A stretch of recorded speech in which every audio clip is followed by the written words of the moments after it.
Chapter 4:2:2 Causes of the Schism. The causes which led to the schism may be readily learned from the more ancient parts of the Zend-Avesta, especially from the Gathas. They were of a social and political as well as of a religious nature.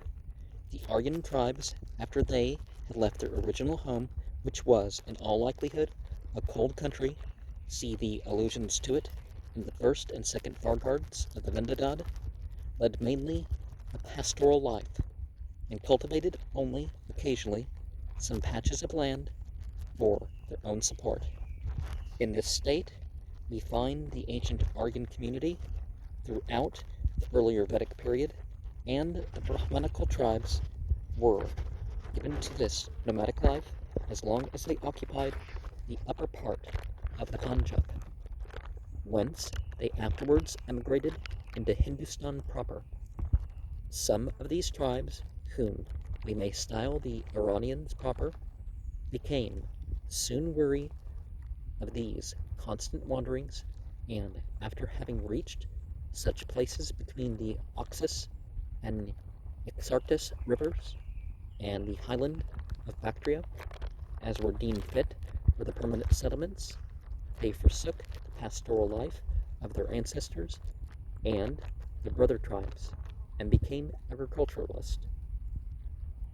In consequence of this change, the Iranians estranged themselves from the other Aryan tribes, which still clung to the ancestral occupation, and allured by the hope of obtaining booty regarding those settlements as the most suitable objects for their incursions and skirmishes.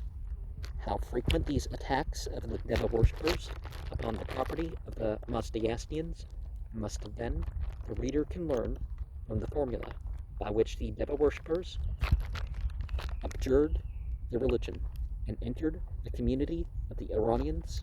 See page 173, we are on page 293, and from some verses of the Gathas, especially Yasna 32 and 46. The success of this attacking Deva worshippers was, as we have seen, mainly ascribed to spells, mantras, and sacrificial skill. Well, is it mantra? Is the Weston?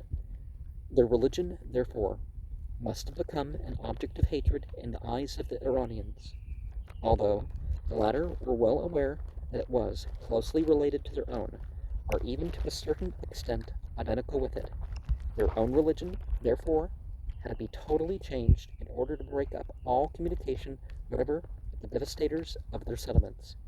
The Deva religion was branded as the source of all mischief and wickedness, and instead of it, the Ahura religion of agriculture was instituted, which separated them thenceforth forever from their Brahmanical brethren.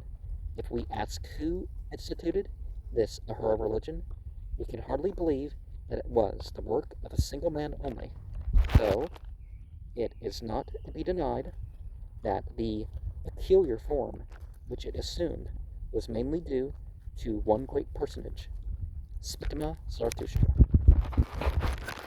Well, there's reason to think that the revival periods of the Magian, the Achaemenid, and was it the Parthian or the Sasanian? Kind of mixed another individual into the story as Zarathustra. And the fact that Zarathustra was the high priest name, it could have been the whole line, people from every generation as the top priest.